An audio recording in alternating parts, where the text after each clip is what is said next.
of respecting the rights of the state akin to the respect and upholding of individuals' rights.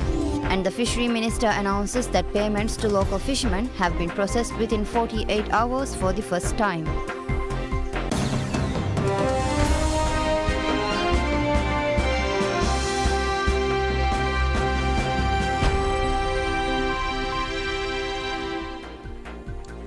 Bismillahirrahmanirrahim. Assalamu alaikum. Welcome to PSM News in English with me, Hafiz Abdul-Sattar. And now the news in detail.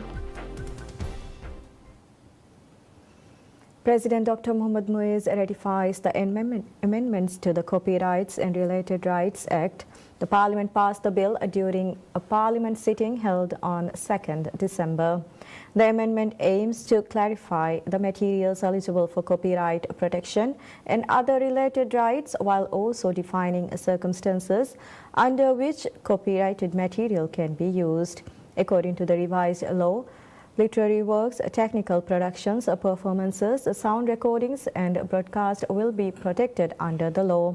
It also prohibits the unauthorized reproduction or distribution of original works or a copy of another individual's work.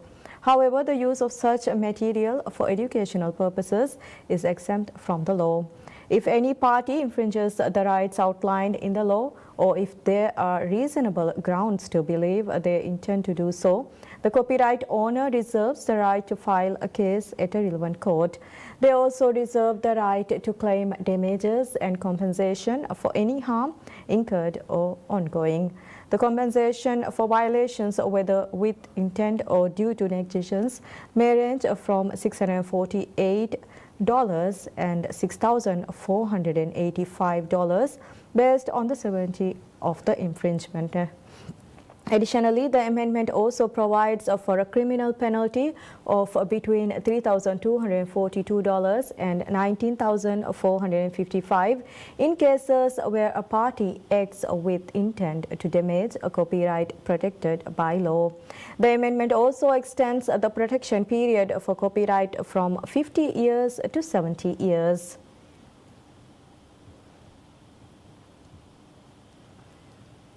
Minister of Health Abdullah Nazim Ibrahim has highlighted the importance of respecting the rights of the state akin to the respect and upholding of individual rights during his address at the official function commemorating Human Rights Day on 10th December. Minister Nazim highlighted the importance of respecting the rights of the state akin to the respect and upholding of individuals' rights during his address at the official function commemorating Human Rights Day on 10th December. Human Rights Day marks the anniversary of the Universal Declaration of Human Rights, a landmark document that enshrines the inalienable rights entitled to every human being, regardless of race, color, religion, sex, language, political or other opinion, national or social origin, property, birth or other status. This year's official function was held in Addo City with the minister serving as the guest of honor. In his address, he highlighted the Maldives' achievement in protecting human rights, noting that the development of a modern society hinges on the protection of these rights. During the event, Minister Nazim also launched the Right Side of Life report published by the Human Rights Commission of Maldives. This research document delineates the advancements in human rights protection within the Maldives and evaluates the level of public awareness on the matter. HRCM President Mariam Muna, in her address, described the completion and publication of the report research as one of the Commission's most significant achievements this year. She added that the human rights body would share the findings with relevant government agencies and work with them to address issues and concerns. The Human Rights Day celebrations in Addo City also included a family evening. This year's theme, Our Rights, Our Future, Right Now, calls for the recognition of the importance and relevance of human rights in everyday life. Minister of Fisheries and Ocean Resources Ahmad Shiam announces that payments to local fishermen have been processed within 48 hours for the first time, in line with President Dr. Mohammad Muiz's pledges for the fishing sector. Announcing the achievement on social media, Minister Shyam revealed that $155,596 had been deposited into the bank accounts of local fishermen for their catch sold to Maldives Industrial Fisheries Company MIFCO, the state fishing company. The minister described the achievement as a historic milestone, noting that this was the first time payments had been settled within 48 hours since existing payment backlogs were cleared on 7th December. He also praised the president for finding comprehensive solutions to major challenges facing the fishing industry for years. President Dr. Muiz's administration has prioritized enhancing the fisheries sector with efforts underway to double fish storage capacity and establish additional processing facilities. The government has plans to diversify the industry, aiming to make it the largest income-generating industry in the Maldives, surpassing tourism. Minister of Fisheries and Ocean Resources Ahmad Shyam states that Maldives Industrial Fisheries Company Limited MIFCO has made a significant policy shift under this administration, ensuring that paying fishermen for their catch is a top financial priority. Minister Shyam stated that MIFCO had made a significant policy shift under this administration, ensuring that paying fishermen for their catch is its top financial priority. In an interview with PSM News, he underscored that this policy has since been reversed by President Dr. Mohammad Muiz's administration. The new policy ensures that fishermen receive payments within 48 hours of selling their catch, fulfilling an electoral pledge by President Dr. Mohammad Muiz. Minister Shyam highlighted that delays in payments and a growing backlog of outstanding payments had been a significant concern for local fishermen. He said that there was a backlog amounting to $16.2 million when the current administration took office, adding that the administration has since cleared this backlog, ensuring timely payments moving forward. The minister also underlined that President Dr. Muiz had been working closely with relevant authorities to ensure the fulfillment of this pledge. He noted that previously, payments and other services related to fishermen were the least priority for MIFCO. Now, under the new policy, paying fishermen is the biggest spending priority from MIFCO's income. He also added that the administration is undertaking significant efforts to promote and develop MIFCO, ensuring it operates without outside influence. Minister of Fisheries and Ocean Resources Ahmad Shyam states that the administration of President Dr. Mohammad Muiz has successfully secured all necessary funding to advance its plans for the fishery sector. Minister Shyam reveals that the administration has successfully secured all necessary funding to advance its plans for the fishery sector. During an interview with PSM News, Minister Shyam said that the administration's top priority is to ensure that fishermen are promptly paid upon selling their catch and to address their concerns effectively, adding that addressing the concerns and challenges facing fishermen is one of the top priorities of President Dr. Muiz. He highlighted the administration's commitment to facilitating convenient and easy access to ice for fishermen and identifying new markets for exporting fishery products. During the interview, Minister Shyam also discussed the current capacity of cold storage facilities, noting that the existing capacity at fish processing plants is 4,200 metric tons, which he described as insufficient. He noted that the administration aims to complete the fishery sector development projects within the next 1.5 to 2 years, increasing storage capacity from 800 metric tons to 25,000 metric tons once the new facilities are operational. The minister also disclosed that the plans to address the concerns of fishermen and develop the fishery sector would require an investment of approximately $324 million.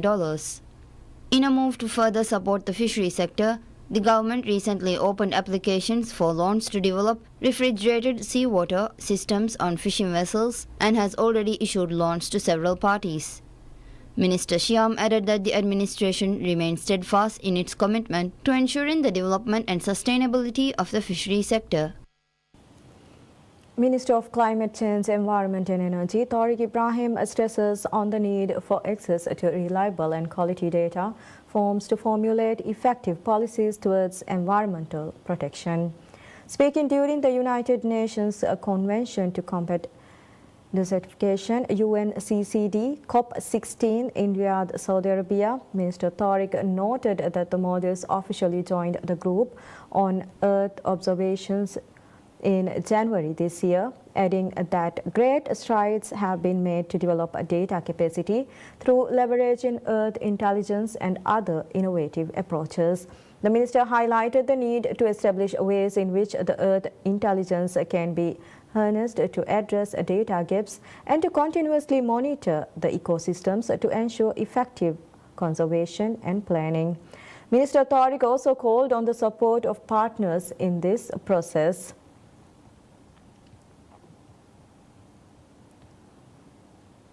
Human Rights Commission of the Maldives, HRCM, says that the majority of the case filed at the Commission is related to the lack of health care offered to inmates serving prison sentences. HRCM has said that the majority of cases filed at the Commission is related to the lack of health care offered to inmates serving prison sentences. Speaking on TVM, HRCM Senior Advocacy Officer Mohammad Shanoon said that out of the total 637 human rights violations reported so far this year, 131 are related to the lack of health care offered to inmates serving prison sentences. In addition, 99 cases of inhumane treatment and 52 cases related to prisoners other than medical care were reported. He further added that 22 cases related to the social and economic rights have been reported. According to Shanoon, 249 cases have been dismissed due to the lack of grounds, while 222 out of the 388 that warrants further investigations have been completed.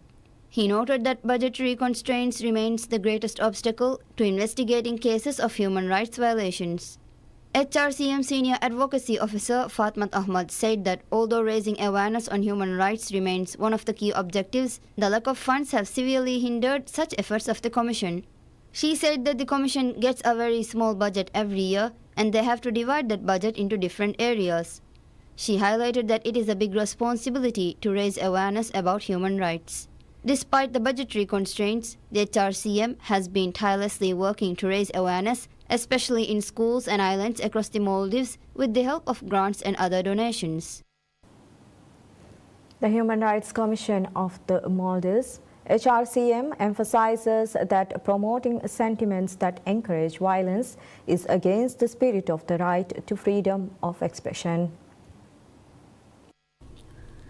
HRCM emphasized that promoting sentiments that encourage violence is against the spirit of the right to freedom of expression.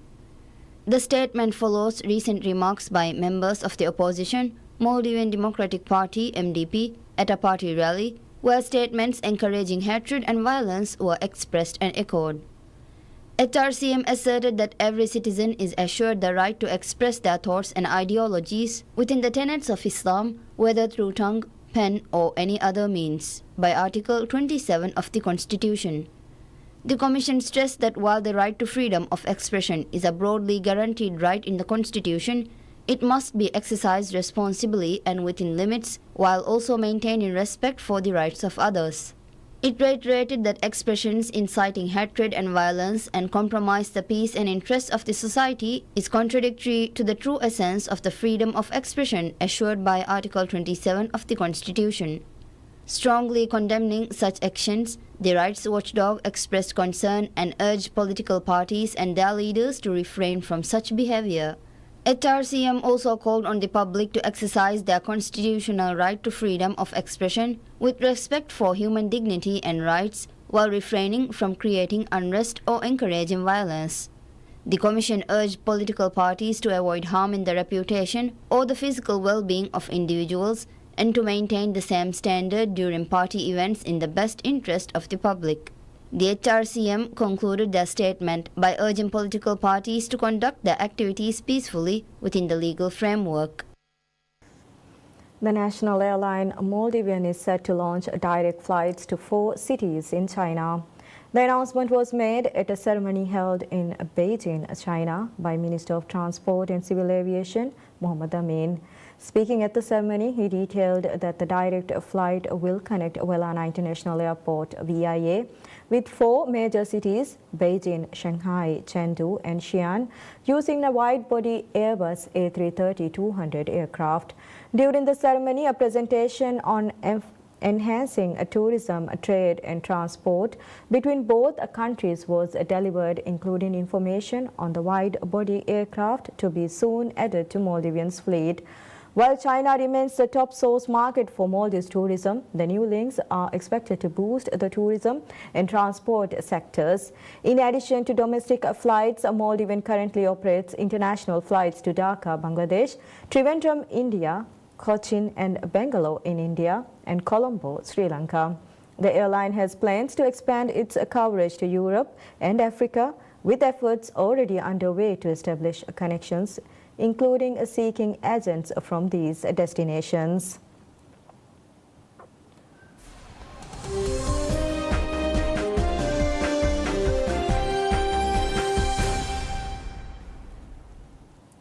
Boeing restarted production of its best-selling 737 MAX jetliner last week, about a month after the end of a 7-week strike by 33,000 factory workers.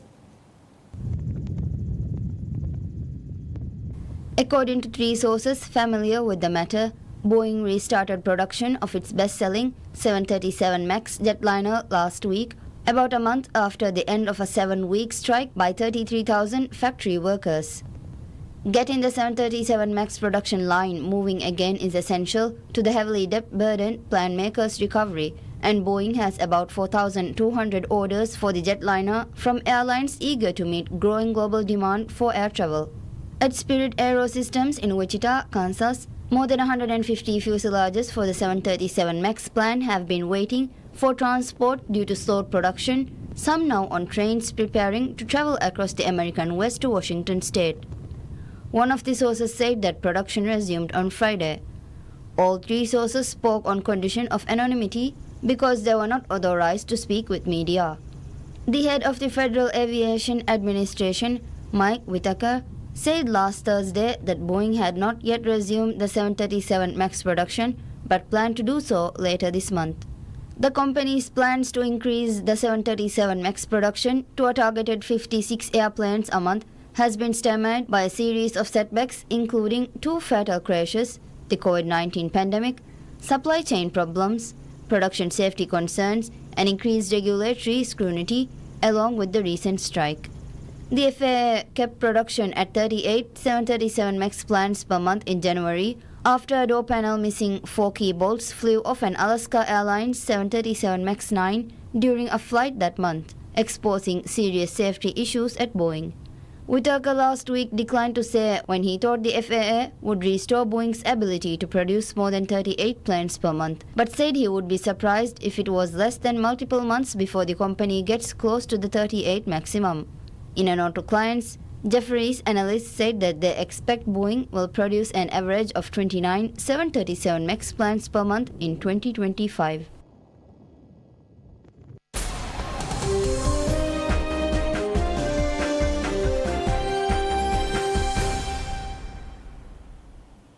A fast-moving wildfire driven by powerful Santa Ana winds has scorched over 2,200 acres in Malibu, triggering evacuations and a large-scale firefighting effort. A fast-moving wildfire driven by powerful Santa Ana winds has scorched over 2,200 acres in Malibu, triggering evacuations and a large-scale firefighting effort. During a press conference, Los Angeles County Fire Chief Anthony C. Marone provided updates on the blaze known as the Franklin Fire. The fire was first reported late Monday night as a 5-acre brush fire. By morning, it had rapidly expanded to approximately 2,200 acres. While Fire Chief Marone confirmed that only a minimal number of homes has been destroyed, he did not specify the exact number. Last night at 10:50 p.m., LA County fire units were responded to a report of a brush fire at Malibu Canyon Road and the tunnel. Units reported 5 acres of heavy brush burning and being spread by strong Santa Ana winds. The fire is currently estimated at over 2,200 acres, and we have 700 firefighting personnel assigned. Because of the great work of the firefighters that were on scene, we have only a minimal number of homes destroyed. However, I do not have the exact number to give your viewers. Evacuations began shortly after midnight, affecting an area stretching from the east and south of Mulholland Highway to Pacific Coast Highway. Director of Los Angeles County Office of Emergency Management said that this region is home to about 18,000 residents. Regarding evacuations, a little after midnight, we started multiple evacuation orders and warnings in between Trancas Canyon and the west to Topanga Canyon Boulevard and everything south of Mulholland Highway to Pacific Coast Highway. There are approximately 18,000 people and 8,100 structures in the affected area. Of the 8,100 structures, 2,043 structures are under evacuation orders and 6,046 are under evacuation warnings. Officials have confirmed that the cause of the fire remains unknown but is under active investigation.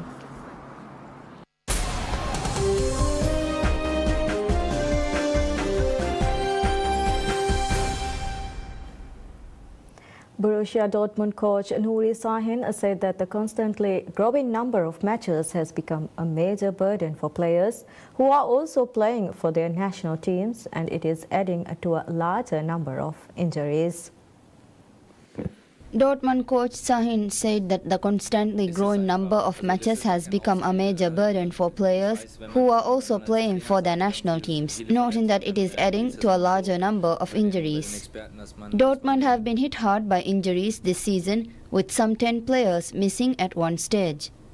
During the press conference, he said that he is not searching for an excuse, but noted that it is a fact that the burden for national team players is almost unbearable. The Dortmund and Switzerland goalkeeper was sitting next to him at the press conference. Dortmund are taking part in the Club World Cup. Expanded Champions League and FIFA Club World Cup formats alongside enlarged national team competitions have created a greater number of games for top teams and players. The new-look 32-team Club World Cup in the United States will run from June 15 to July 13, 2025, cutting into the players' summer holidays in a year without a World Cup or a continental competition in Europe, Asia or South America. Only a few weeks after its end, the new league seasons get underway, which will then lead into the expanded 2026 World Cup, co-hosted by the United States, Canada and Mexico. World Soccer body FIFA has defended its calendar as necessary, while the president of European body UEFA has said the issue affects only a minority of players.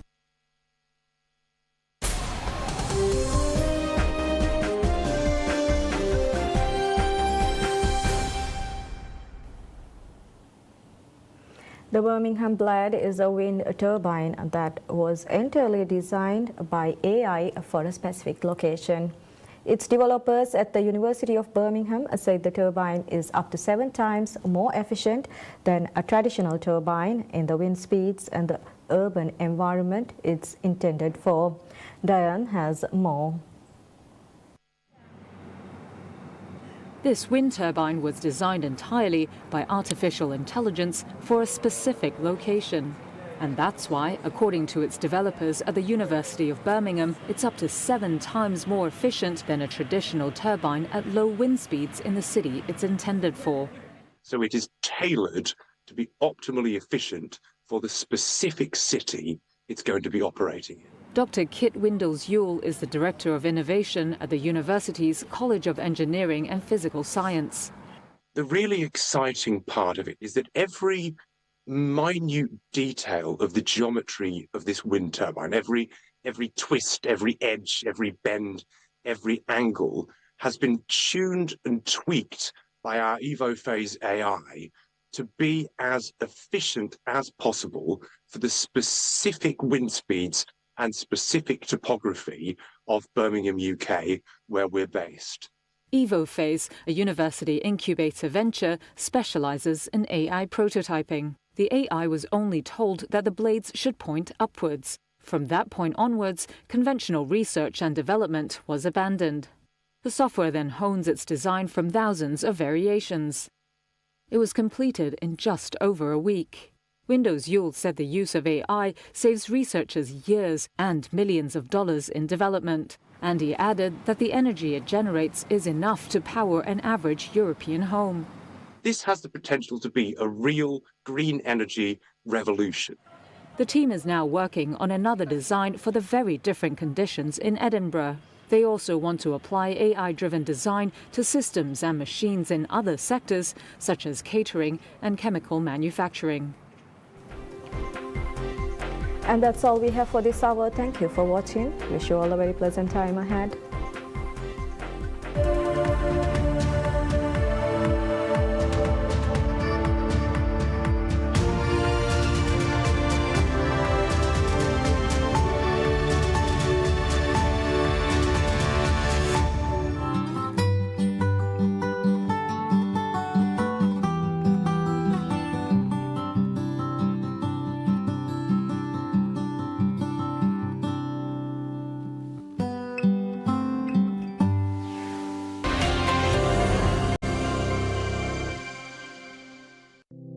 Corruption ki koba corruption ki hawal kurai fawa baru nuhagugotuga amilla faadayaka beenum purun dawlatuge eta billion rufiyaka khiyana terivikamuga vies nuata wazifa ada kuratanuge muda amilla beenuma beenum kurikamuga vies e beleveni corruption kamuga corruption ge sobun geldigenda rayitunge ginada dege pasaya libe gellumaki aharmange mujtamoge labay kureven huri eta masakkate kurmun ele hurhe Misalaka eta rashigga eluma nuata maramat kurman huri school taka classroom ta corruption ge sabun neeli laswigende eta rashigge sihi markaz elumasha sihi daira hardana kurma peenu kuram huri fasa gelligende corruption ge sabun kamang emme gabil nu contractor na bohya vahikam ge project ta hawal kogen eta rayitune bohya vahikam mahrum fatiben majburwe adi vifari kurum ge farad bodwe Viafaritakan emme ekashigem war nafaliyuma horaselegende corruption huttuma kurevidane kankamaki koba corruption huttuma komme mihekavis. For over 30 years we have been getting stronger and faster. We have been expanding our network across the globe. In the Middle East and Northern Africa, we have Sister Union, Arab States Northern Africa, we have Sister Union, Arab States Broadcasting Union, sharing news